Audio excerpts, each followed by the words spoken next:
I'm Dhruv Madhok. I'm one of the co-founders of Arata. Arata is a hair and scalp science company. We're headquartered in Delhi.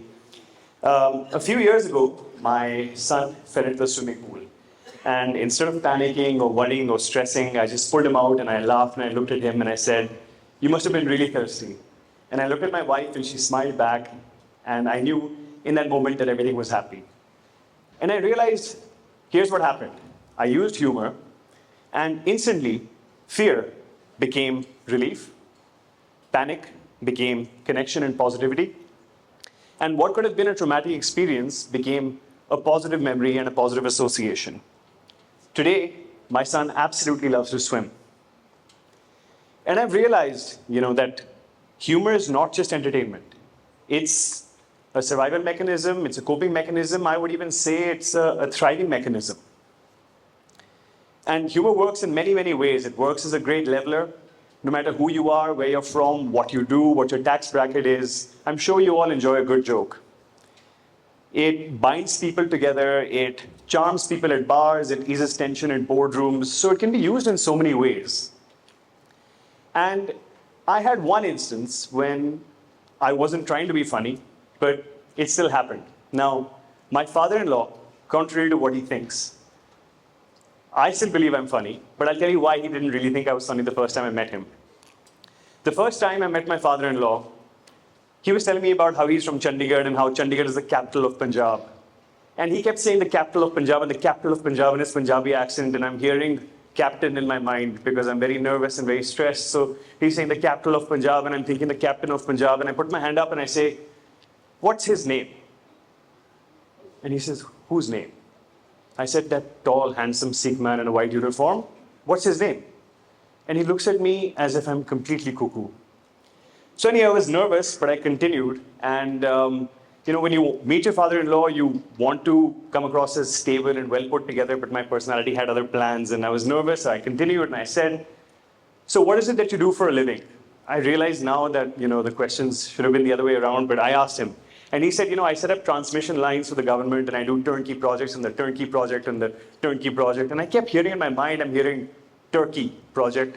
I'm like, wow, what an international businessman, in Turkey, country. And he says, "You're the turnkey project." So I said, "Where is your office? Is it in Istanbul?" And he looks at me, and then he looks at my wife, and he's like, "He might be cuckoo, but you're definitely more cuckoo." Anyway, a few years later, I was fortunate enough to marry her, and I have 2 great children. My wife is here. Hi, Jannat, I love you. But what I realized is humor doesn't just make you do things, it makes people feel things. And in that moment, my father-in-law felt, that my heart was in the right place, and I felt like a big fool. But I continued. So I continued practicing my jokes and my humor, and I wanted it to become a little bit more intentional. But my question is, can you actually learn to be funny? Or is it something you're born with? I would argue that you can actually practice it the way you practice any skill, whether it's working out or meditation or journaling or any kind of craftsmanship. The more you do it, the better you'll become. So I would say, crack a joke every day, every hour, because why not? And in that process, you'll realize that humor actually makes you more observant. You have to really, really focus on the granularities of things. It helps you think about how you want to do your delivery and your timing. It helps you even recognizing patterns that others wouldn't. So in a sense, having a good sense of humor is actually indicative of your intelligence.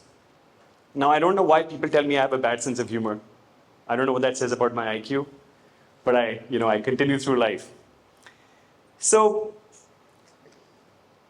the reason why I cracked that joke is that was an example of self-deprecating humor. If you can actually wear your weakness like armor, and you can show that you're self-aware and laugh about it, you're essentially lowering your defense, becoming human, and taking away the power that anybody else had because you're wearing your own weakness like armor. I'll tell you a story about how humor can not only be used in social situations, but also in professional situations. 2 years ago, my co-founder and I, who you just had the displeasure of seeing a few minutes ago, we went on to a national TV show called Shark Tank, and we were making a business proposal to the sharks. And the business wasn't in the greatest of shape, and the proposal wasn't going very well, and the pitch wasn't going that well. But we kept calm, we kept cracking jokes, and we had, our wits about us, and we kept finding the lighter side to life. And what I personally found was that it was very well recognized, it was very well received. The sharks really appreciated what we were doing.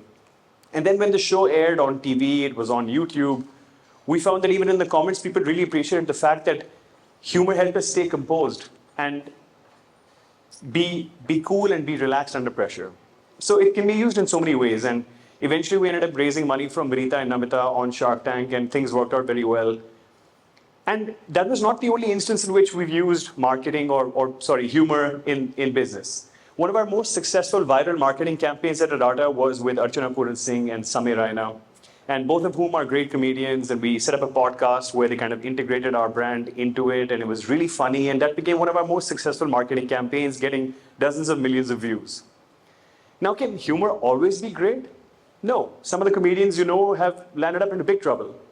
Because while humor creates connections, it'll only do so if you use it with the right intent. If you do it with the wrong intent, it can actually create calamities and land you in big trouble. The whole difference is intent. So never punch down on anyone. Don't crack jokes about bombs at airports. Everything else will be fine. I would actually argue that you can laugh your way through life for stronger relationships, for better leadership, for better resilience, for better health. So I would ask you all this question. And before I ask you this question, I just remembered because I looked at the slide. Nobody remembers what you said, but they'll always remember how they feel around you. So if you're joyful, if you're jovial, and if you're having fun, people will feel great around you. So call someone, laugh with someone today, make that bad joke, and laugh your way through life. Thank you so much.